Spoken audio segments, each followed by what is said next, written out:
Yesus tidak disalibkan, melainkan diserupakan. Diserupakan oleh orang yang bernama Simon dari Kirene. Lalu Simon dari Kirene memikul salib, lalu Yesus tertawa dari kejauhan. Itu adalah sebuah ajaran Basilides. Ajaran sesat yang tidak sesuai dengan fakta sejarah, bahwa kalau kita lihat Josephus Flavius itu hidup pada zaman tidak jauh hidup dari zamannya rasul-rasul itu, Rasul Yohanes kalau saya baca. Pada zaman itu dia menuliskan bahwa yang disalibkan adalah Yesus yang disebut Kristus. Mengapa perlu terjadi demikian? Supaya pernyataan Yesus bisa terverifikasi dalam Lukas pasal 22 ayat yang ke-44. Bahwa Musa menuliskan aku, bahwa Mesias. Nah, kita para nabi, Yesaya menuliskan bahwa Mesias harus mati. Kitab Mazmur menuliskan bahwa Mesias harus mati. Bisa terverifikasi pernyataan itu. Nah, sekarang poin berikutnya, ya. Kita bisa lihat di dalam ada dua statement dari Uniriva. Kalau statement yang pertama dari Uniriva membawa sebuah statement, sebuah argumentasi dari Yahudi, tetapi kadang Uniriva juga membawa statement dari Basilides, diserupakan. Dan statement ini tidak jauh beda dengan statementnya dari statement orang Basilides ini, tidak jauh beda dengan statementnya Petrus. Sama nih di ayat itu. Nah, sekarang pernyataan saya, statement yang kedua, Uniriva membawa statement dari Al-Quran, An-Nisa 157. Yang benar yang mana nih? Statement dari Yahudi atau statement dari Islam? Dari Al-Quran. Supaya kita tidak standar ganda. Kemudian poin berikutnya. Tentang Uniriva kalau percaya bahwa Yesus tidak disalibkan, Yesus mana yang tidak disalib? Karena pada masa pemerintahan pada saat itu, pemerintahan pada situ ada dua Yesus namanya. Yesus yang disebut Barabas dengan Yesus yang disebut Kristus. Yesus Barabas adalah seorang penjahat yang tidak disalib, penyamun. Uniriva mau percaya yang mana? Yang disalib atau tidak disalib? Oke, terima kasih. Oke, bentar ya. Ada tadi yang saya luput untuk membahasnya, bentar.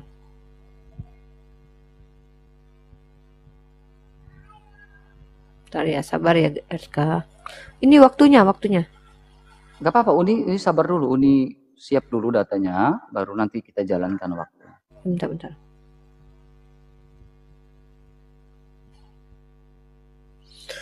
Ini ya, mana bentar.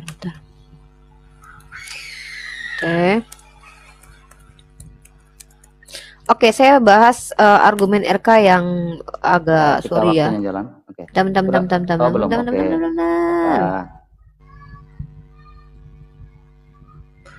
Yohanes 13:21. Yohanes 13. Nah, ini dia, oke. Silakan jalankan waktu. Oke, ada argumen RK yang saya luput untuk menanggapi ya. Semoga RK tahu dengan data ini ya. Mudah-mudahan dia berubah pikiran ya setelah dia menyampaikan hal ini.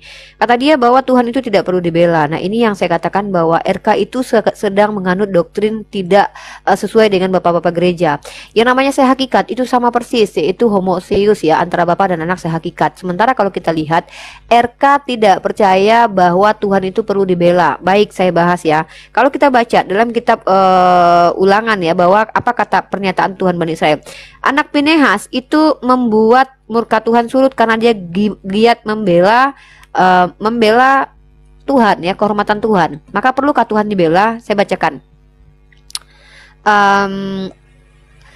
Bilangan pasal 25 ayat 11. Pinehas anak Eleazar anak Imam Harun telah menyurutkan murkaku daripada orang Israel, oleh karena ia begitu giat membela kehormatanku di tengah-tengah mereka, sehingga tidaklah kuhabisi orang Israel dalam cemburuku. Karena perintahnya kita ini adalah memuliakan Tuhan. Cara memuliakan Tuhan adalah dengan tidak mengizinkan orang menghina Tuhan itu sendiri ya. Dan itu selaras dengan surah Al-Muhammad ayat 40, surah ke-47 ayat ke-7. Wahai orang-orang beriman, jika kamu menolong agama Allah, niscaya Dia akan menolongmu dan meneguhkan kedudukanmu. Nah, sementara kenapa Yesus tidak minta ditolong? Kenapa saya akan bacakan ayat tentang Petrus yang dikatakan iblis tadi ya, dan RK menyamakan kita dengan Petrus? Tidak masalah, saya akan meluruskan. Petrus salah dalam hal ini. Saya katakan Petrus salah karena dia meragukan keimanan dari Yesus kepada Tuhan yang menolong dia. Seolah-olah Tuhan gak akan mampu menolong Yesus. Makanya Yesus itu orangnya berani, mau dibunuh, mau dihajar pun dia akan berpasrah diri, seperti Yunus yang masuk ke perut ikan, seperti Nabi Muhammad yang melawan orang-orang yang menjahati dia, Nabi Ibrahim yang sabar masuk dalam api, begitu juga dengan Nabi Daud yang dengan penyakitnya dia sabar. Nah, ketika ada orang yang mengatakan jangan gitulah, nanti kamu nggak diselamatkan Tuhan loh, itu orang tidak beriman. Wajar Petrus dikatakan iblis karena dia tidak beriman. Masa dia tidak percaya kepada Tuhan padahal Yesus sudah melakukan mujizat-mujizat di hadapan dia. Yesus sudah menurunkan roti, Yesus sudah melakukan ini, melakukan itu. Kok masih tidak percaya dengan kemuliaan Tuhan, kekuatan Tuhan? Kenapa dia takut kalau Yesus akan diapa-apakan? Yesus justru sangat percaya diri bahwa dia tidak akan diapa-apakan karena dia itu dalam perlindungan Tuhan. Orang yang hidup dalam perlindungan Tuhan tidak akan pernah takut mati, RK. Seperti saya contohnya. Saya tidak pernah takut mati karena saya percaya Tuhan itu akan melindungi saya. Dalam kesesakan saya akan diselamatkan oleh Tuhan. Inilah kehebatan Yesus ya. Dia tidak takut dengan hansip Romawi. Tapi Petrus yang bukan siapa-siapa, dia bilang, guru jangan begitu, nanti kamu kenapa-napa. Ya kurang lebih seperti itu diksinya. Wajar kalau dia dikatakan iblis oleh Yesus. Karena hanya iblis yang tidak percaya kepada kekuatan Tuhan. Lalu bagaimana RK mengatakan? Yang menginginkan kematian Yesus adalah iblis. Tidak ada diksinya di situ iblis menginginkan tidak menginginkan kematian Yesus. Justru di situ Petrus dikatakan iblis karena dia tidak beriman. Nah, tapi justru iblislah yang menginginkan kematian Yesus. Di mana dasarnya? Dan sesudah Yudas, dalam Yohanes pasal 13 nomor 27, sesudah Yudas menerima roti itu, ia kerasukan iblis. Maka Yesus berkata padanya, apa yang hendak kau perbuatlah dengan segera. Ini loh iblis di dalam diri Yudas. Tetapi tidak seorang pun dari antara mereka yang duduk makan itu mengerti apa yang dimaksud mengatakan itu kepada Yudas, karena Yudas memegang kas. Ada yang menyangka bahwa Yesus menyuruh dia membeli apa-apa. Inilah yang menjadi asbab Yudas mengkhianati Yesus, karena dia dirasuki iblis. Kalau iblis tidak menginginkan, ini berarti ada dua iblis yang berbeda, berkontradiksi nih. Jadi iblis satu menginginkan kematian Yesus, iblis satu tidak menginginkan kematian Yesus. Iblis satu merasuki Yudas, iblis satu merasuki Petrus. Ini bagaimana konsepnya RK? Ya, ini agak aneh. Nah, kemudian kalau kita bahas tentang pernyataan RK yang saya catat tadi adalah bahwa yang mati itu bukan Bapa ya. Ini membantah homoousios Yesus, di mana sehakikat antara Bapa dengan anak. Kalau Bapa wajib dibela menurut pengajaran kitab Torah, tapi anak tidak perlu dibela. Kenapa? Yang namanya nabi sudah dikatakan dalam Mazmur 91 tadi bahwa Tuhan sendiri yang akan membela para nabi itu. Ya, nabi itu Tuhan sendiri akan membelanya. Makanya Nabi Ibrahim itu diselamatkan dari api kematian. Kemudian Nabi Musa diselamatkan dengan membelah lautan. Nabi Muhammad diselamatkan dalam beberapa hal. Kemudian nabi-nabi lain diselamatkan karena Tuhan sendiri akan menyelamatkan nabi ini, karena Tuhan yang mengutus dia. Jadi tidak perlu gitu loh manusia repot-repot juga. Karena bahkan malaikat Jibril datang kepada baginda Rasulullah Muhammad mengatakan, seandainya kau meminta kepadaku untuk menghancurkan kota Tarim, akan kuhancurkan. Tidak perlu, karena nabi ini Tuhan yang selamatkan langsung. Ya, ini yang terjadi ya. Seperti Nabi Nuh yang diselamatkan oleh Allah ketika Allah perintahkan membuat kapal, maka dia diselamatkan oleh Tuhan. Tuhan langsung yang bekerja. Bukan berarti Tuhan kerja itu dia nyamar jadi manusia lalu kemudian mengambil pekerjaan manusia. Bukan. Tuhan bekerja dengan caranya RK. Nah, saya masuk ke ranah hikmah dengan RK ya, karena RK mengatakan bahwa Petrus itu dirasuki iblis. Sementara yang jelas-jelas dirasuki iblis adalah Yudas. Yesus mengatakan Petrus adalah iblis, bukan berarti iblis tidak mau Yesus mati, tapi Petrus tidak yakin dengan kekuatan Tuhan ketika Yesus sendiri itu percaya bahwa Tuhan akan menyelamatkan dia. Kenapa takut? Inilah yang disebut dengan konsep iman. Nabi Isa itu beriman, Nabi Muhammad itu beriman, para nabi itu keimanannya kuat RK. Mereka nggak pernah takut mati. Jadi kalau ada umat manusia yang tidak pernah takut mati ketika mengabarkan kebenaran, ini yang disebut dengan pikul salib dalam iman Kristen. Ini yang disebut dengan jihad fisabilillah dalam Islam. Inilah persamaan agama kita seharusnya ya.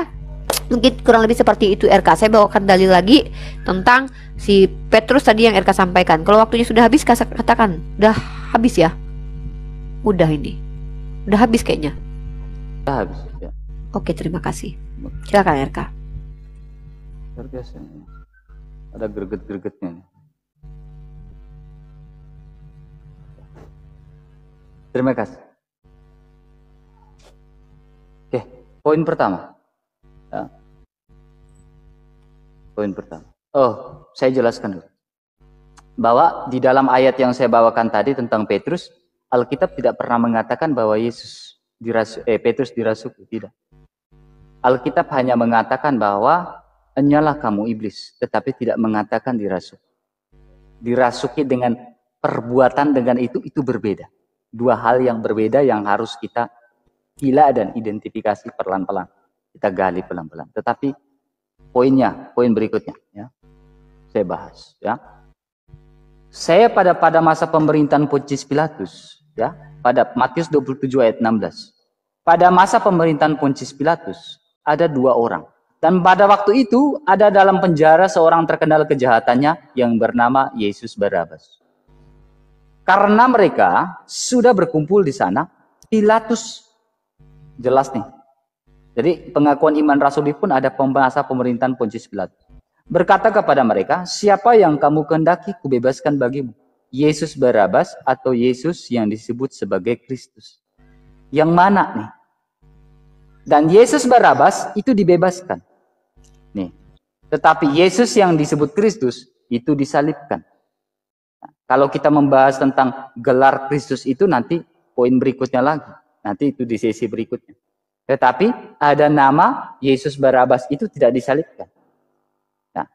Nah, di situ saya tidak tahu, mungkin pandangan saya tidak mengatakan pandangan teman-teman muslim ya, tapi saya mengatakan pada abad kedua dan abad keempat, abad kedua dan abad keempat itu sudah ada sebuah ajaran Basilides, ajaran Doketisme yang mengatakan bahwa yang tidak disalibkan itu adalah Yesus tidak disalibkan, melainkan diserupakan. Karena mereka mengatakan pandangan seperti Petrus, engkau kuat kok, engkau bisa menyelamatkan dirimu kok. Kenapa engkau tidak menyelamatkan dirimu? Engkau Tuhan kok. Engkau bisa menyelamatkan. Itu ajaran sesat, ajaran bidah di abad kedua sampai keempat. Yang tidak berdasarkan, kalau Alkitab berdasarkan pada masa pemerintahan Pontius Pilatus. Disalibkan, wafat, dan dimakamkan. Ia bangkit pada hari ketiga itu pengakuan iman rasuli. Jadi siapa yang disalib? Yesus Barabas atau Yesus yang disebut Kristus? Nah, poin berikutnya, ya, berbicara tentang Tuhan tidak disalibkan. Berbicara tentang Tuhan tidak perlu diselamatkan. Sebenarnya ini tidak keluar dari jalur, tapi tidak apa-apa saya bahas sedikit. Nah, Tuhan tidak perlu diselamatkan. Tetapi sebagai orang Kristen, perlu nggak kita memberitakan amanat agung Tuhan? Sangat perlu. Agungkanlah misteri iman kita dalam sebuah tradisi gereja. Amanat agung kita itu, yang sakramen kita itu adalah terkait dengan baptisan dan juga kita jadi apa? Jadikanlah semua bangsa murid. Itu amanat agung. Nah, itu diterima oleh semua orang percaya perlu. Perlu nggak kita bela Tuhan? Bukan malah Tuhan tidak perlu dibela. Tetapi orang Israel pada saat itu juga, ini konteksnya, saya lihat, ini peta. Saya buat ini. Orang Israel pada saat itu, bangsa Israel sebagai tiang penopang dan dasar kebenaran saat ini. Nah, kenapa bangsa Israel sebagai tiang penopang dan dasar kebenaran? Bangsa Israel bela Tuhan nggak? Enggak. Tetapi bangsa Israel pada konteks ayat yang dibawakan tadi bagaimana dia mewartakan kabar keselamatan kepada seluruh bangsa sesuai Keluaran pasal 19 ayat yang ke-6. Dia mewartakan kepada seluruh bangsa agar semua bangsa mengenal siapa Allah dalam sebuah nama, yaitu nama yang agung yang tidak sanggup disebut, yaitu Yod-He-Vav-He. Sehingga mereka memanggil dengan sebutan Hasem. Jadi orang Israel pada saat itu tidak membela Tuhan, Tuhan tidak perlu. Bahkan ayat-ayat lain mendukung bahwa Tuhanlah yang membela dia. Tuhanlah yang berperkara atas mereka. Orang Kristen mempunyai istiqomah yang kuat bahwa Tuhanlah yang berperkara dalam hidup kami. Bahkan 1 Korintus 9 ayat 16 mengatakan sebuah tradisi dari para rasul mengatakan, terkutuklah jika aku tidak memberitakan Injil. Bahkan Rasul Paulus juga mengatakan, sebab hidup adalah Kristus dan mati adalah keuntungan bagiku. Sangat jelas tertulis di situ. Nah, ini bukan berbicara Tuhan Allah Israel tidak perlu dibela. Karena dia nama yang agung. Ulangan 28 ayat 58. Nama yang maha dahsyat. Dan nama itu adalah Yod-He-Vav-He, Elohim kita. Yang disebut dengan Sang Hasem. Sang nama. Itu poin berikutnya. Kemudian berbicara tentang roti. Roti ini dalam Kejadian pasal 14 ayat 18. Itu sudah berbicara dengan roti. Adalah bentuk simbolik dari ketika Tuhan datang mengatakan, inilah roti, inilah tubuhku, inilah darahku, inilah piala. Taurat saja sudah ada loh. Ada roti. Begitu. Terima kasih. Oke, terima kasih. Kalau untuk kali ini saya tidak menangkap poin karena RK menjelaskan keimanannya dan kita hargai saja itu teman-teman ya. Cuman kembali lagi saya ingatkan RK, kalau ada pertanyaan RK yang belum saya jawab tolong ingatkan saya. Tolong diputar waktunya. Pak Uni, ini kita sudah 1 jam. Ya. Mungkin Uni habis ini kita closing. Ini Uni balas terakhir dulu ya. Uni balas dulu saya. Nanti RK terakhir. Saya yang statement closing duluan baru Uni. Oke. Gini RK, pertanyaan Uni tadi belum RK jawab ya secara ini ya jelas itu. Ketika Uni, Tuhan, oke, pertanyaan Uni yang belum dijawab, ini simpel banget, nggak perlu penjelasan panjang-panjang. Ketika Tuhan menyatakan nabi palsu akan mati, maka apakah Tuhan juga membunuh nabi asli? Bagaimana pendapat RK terkait hal itu? ya itu. Nah kemudian ajaran doketisme. Pertanyaan saya adalah disinilah kita butuh verifikasi kitab suci dan verifikasi informasi.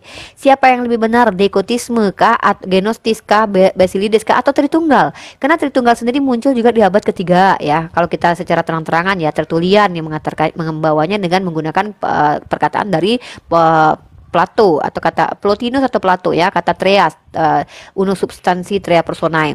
Nah, kemudian kalau kita bahas dogma atau konsep itu muncul dari perorangan RK. Kita bisa sebutkan nama-nama mereka, bapak-bapak gereja. Masalahnya adalah verifikasi, validasi dan juga apa metodologi yang digunakan untuk menentukan bahwa apa yang mereka sampaikan itu betul-betul bisa dipercaya RK.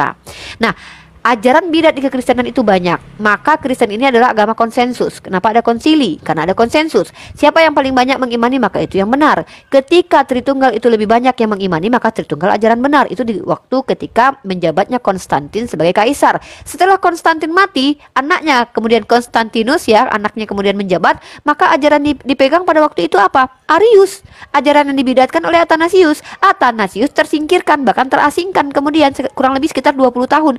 Maka ajaran Kristen ini kita tidak bisa mendapatkan parameter mana yang bidat, mana yang tidak. Ketika RK mengatakan Basilides atau Genostis itu bidat, itu kan RK yang berbicara. Tapi bagaimana metode untuk menguji bahwa kalian yang bukan, ya, jangan-jangan kalianlah yang bidat itu?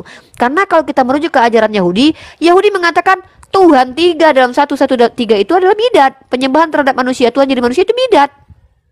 Ini seolah kalian mengatakan kalian yang benar sementara yang lain bidat. Sementara kalian juga bidat dalam ajaran sentral kitab perjanjian lama yaitu imannya Yahudi. Nah, jadi kembali lagi saya katakannya terkait tentang Petrus tadi, saya bacakan kembali ya, saya ulangi. Ini agak menarik untuk dibahas, nanti akan saya bahas ini ya dengan teman-teman Kristen lainnya ya. Nah, maka Yesus berpaling dan berkata, "Enyahlah iblis, engkau suatu batu sandungan bagiku." Ya, si Petrus ini menghalang-halangi apa yang ingin Yesus lakukan. Sebab engkau bukan memikirkan apa yang dipikirkan alam, melainkan apa yang dipikirkan manusia. Tidak ada yang mampu memikirkan pikiran Tuhan. Lalu Yesus berkata kepada muridnya, ini pernyataan Yesus, pengajaran Yesus setelah itu. Setelah contoh dari Petrus, apa kata Yesus? Setiap orang yang mau mengikut aku, ia harus menyangkal dirinya, memikul salibnya dan mengikuti aku. Artinya apa? Harus tunduk dan patuh terhadap bahwa Tuhan akan melindungi kita RK. Jangan takut RK, kabarkan Injil. Mau kamu dimusuhi sama si kawan-kawanmu sekalipun, kalau kamu orang beriman, kamu tidak takut mati. Maka Petrus diajarkan seperti itu oleh Yesus. Bukan berarti orang yang menghalangi kematian Yesus itu iblis menginginkan menolak kematian Yesus gitu loh. Karena Tuhan yang mengatakan nabi palsu itu harus mati. Nabi palsu itu harus mati. Berarti kalau ada orang yang mengaku nabi dia mati, maka dia palsu. Apakah Tuhan benar-benar membunuh nabi itu yang asli ini? Ini bagaimana kemudian ajarannya ya? Tolong dijelaskan itu nanti. Terakhir masuk dalam penutup juga boleh, dipanjangkan waktunya juga nggak apa-apa karena belum dijawab ya. Ini logikanya RK yang saya minta. Sudut pandang RK, betul-betul pribadinya RK yang saya minta. Kalau RK bilang, iya Tuhan memang seperti itu, ya sudahlah. Ya, karena barang siapa mau menyelamatkan nyawanya, ia akan kehilangan nyawanya. Justru di sini Yesus mengajarkan kebalikan RK. Kalau kita ingin menyelamatkan nyawa kita dari kejahatan orang lain, justru kita akan kehilangan nyawa kita. Kata Yesus, ini pengajaran Yesus di sini. Nah, ia akan kehilangan nyawanya. Tapi barang siapa kehilangan nyawanya karena aku, ia akan memperolehnya. Justru ketika kita mati syahid, kalau dalam Islam versi jihad fisabilillah, dalam Kristen itu pikul salib. Kalau kita mati karena Tuhan, justru kita akan hidup RK. Maka Yesus mengajarkan untuk kalian jangan ragu dan jangan takut akan kekuasaan Tuhan, karena Tuhan telah nubuatkan dalam kitab Mazmur dalam banyak ayat bahwa jangankan untuk mati nabi ini, dia akan diluputkan, bahkan tidak akan terantuk batu. Karena dia ada seorang orang yang belajar kitab suci, dia tahu nubuatan bahwa even nabi itu akan dibunuh sekalipun dia tidak akan pernah mati, maka dia tidak pernah takut oleh kematian karena dia percaya Tuhan akan menyelamatkan dia. Karena ada dalam kitab Mazmur pasal 91, Tuhan menjadi tempat bernaungku, Tuhan akan melindungi aku. Loh, kalau memang Tuhan melindungi dia tapi dia dimatikan, namanya Tuhan berbohong untuk melindungi dia. Maka Yesus adalah orang beriman. Seperti itulah umat Islam RK. Umat Islam itu tidak perlu takut akan kematian karena Tuhan tempat berlindung kita. Ketika Tuhan katakan dia akan melindungi kita, Tuhan tidak akan izinkan kita mati konyol. Andai pun kita sudah janjian kita mati, kalau orang beriman tidak akan mati konyol RK, tapi mati dalam keadaan baik, mati dalam keadaan husnul khotimah, bukan dalam keadaan terkutuk yang disebut dengan husnul khotimah. Tapi apa yang terjadi pada Yesus dalam doktrin iman Kristen? Yesus yang adalah nabi asli dibiarkan mati terkutuk, memenuhi nubuatan bahwa nabi palsu harus mati. bagaimana mungkin kemudian orang tidak bertengkar, RK? Masa Tuhan menginginkan pertengkaran manusia dengan mengajarkan ajarannya ambigu? Di satu sisi diajarkan nabi palsu tidak akan dimatikan, di satu sisi diajarkan bahwa nabi asli dimatikan. Apa mau Tuhan dengan seperti ini? Inilah asbabnya kita bertengkar sampai sekarang ini juga, RK. Nauzubillah min dzalik, kami tidak percaya dengan doktrin yang datang dari manusia yang membantah ajaran Tuhan. Kurang lebih seperti itu. Terima kasih.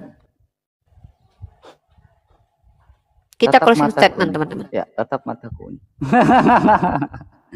Oke, terima kasih teman-teman ya. Terima kasih teman-teman atas kesempatan yang diberikan. Terima kasih sudah mendukung Bang RK setia selalu di sini teman-teman ya. Nah, poin pertama bicara tentang nabi palsu. Saya ingin analogi aja. Ini logika saya. Saya pakai bicara soal logika. Karena di dalam Yesaya 53 ayat 7 tidak berbicara soal nabi palsu. Yang dinubuatkan dalam Markus 15 ayat 5 tidak bicara soal nabi palsu. Ada nubuatan, ada yang digenapi. Itu tidak bicara soal nabi palsu. Tapi berbicara tentang nubuatan Mesias. Nah, saya mengatakan bahwa Yesus adalah Mesias sehingga dia mendapat gelar sebagai Kristus. Jabatan sebagai Kristus. Kemudian, berbicara tentang nabi palsu. Logika saya sangat sederhana. Kalau dia nabi palsu, kenapa dia dicobai oleh iblis? Kalau dia nabi palsu, kenapa dia dicobai oleh iblis? Itu poin pertama. Poin berikutnya. Kalau dia nabi palsu, kenapa ajarannya bertentangan dengan ajaran iblis? Ajaran Yesus mengatakan tentang hidup kudus. Ajaran Yesus mengatakan tentang bagaimana tentang hidup kudus. Sementara ajaran iblis mengatakan bagaimana caranya untuk melakukan dosa. Ini bertentangan. Tradisi para rasul juga mengatakan bahwa keinginan daging berlawanan dengan keinginan roh. Logikanya, kalau Yesus ajaran iblis, kenapa keinginan rohnya lebih kuat daripada keinginan daging? Tapi Yesus mengajarkan tentang apa? Nilai kekudusan. Itu logika dasar bahwa dia bukan nabi palsu. Karena dia kalau nabi palsu, tentunya yang dia ajarkan adalah hal-hal yang maksiat. Kalau dia nabi palsu, tentunya yang diajarkan adalah hal-hal yang di luar daripada kekudusan. Tetapi dia mengajarkan hal kekudusan yang luar biasa. Itu dahsyatnya Tuhan saya. Kemudian berbicara, sempat singgung tentang masalah Tritunggal ya. Siapa? Saya tidak percaya bahwa Bapa yang disalibkan. Nanti kita akan pembahasan episode 4 ya. Tetapi di dalam Alkitab tentunya berbicara tentang Petrus dan juga Rasul Paulus dan juga rasul-rasul lain. Rasul-rasul lain tidak pernah ada pertentangan satu sama lain. Sehingga kami berlandaskan namanya tradisi para rasul. Tradisi para rasul itu sangat jelas mengatakan dalam 2 Korintus 13 ayat 13. Damai Tuhan besar bersamamu ya. Karena berbicara tentang salam Trinitas dalam 2 Korintus 13 ayat 13. Kasih karunia Tuhan kita Yesus Kristus, cinta kasih dari Allah Bapa dan persekutuan dengan Roh Kudus beserta kita sekalian sekarang dan selama-lamanya. Tentunya pernyataan Rasul Paulus ini kalau bertentangan dengan rasul-rasul lain, tentunya Rasul Paulus langsung di-cut. Petrus nggak boleh, itu salah. Tapi tidak, Petrus tidak pernah meng-cut pernyataan dari Rasul Paulus. Petrus atau rasul-rasul lain tidak pernah meng-cut pernyataan dari Rasul Paulus. Bahkan Stefanus ketika dia mau dirajam saat itu, dia bilang apa? Aku melihat anak manusia duduk di sisi kanan Allah Bapa. Ada nggak di-cut pada saat itu oleh rasul-rasul lain? Ada nggak waktu itu langsung dikorek pada saat itu? Tidak pernah.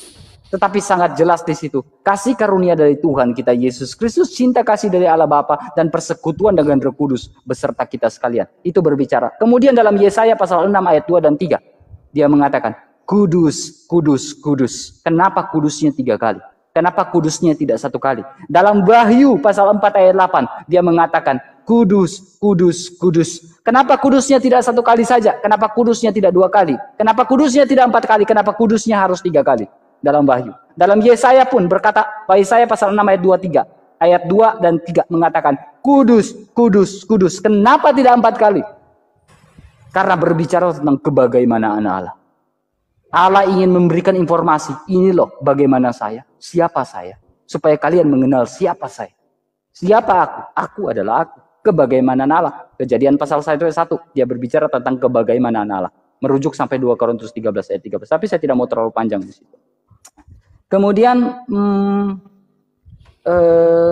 udah ya, mungkin waktu saya 1 menit ya. Saya mungkin memberikan sebuah statement. Maaf kalau saya ada salah-salah kata, maaf saya ada kurang-kurangnya, Unirifa kalau saya tidak menjawab pertanyaan, tetapi luar biasa, RK. Saya mencatat ini, terima kasih Unirifa ya, ini ada sekitar 20 pertanyaan lagi Unirifa. Ada 20 pertanyaan Unirifa kepada saya yang saya catat. Keren. Keren kalau saya ya. kalau Sekali kurang ngomong. lebih, kalau kurang lebihnya seperti apa, kalau saya tidak bisa menjawab pertanyaan, maafkan.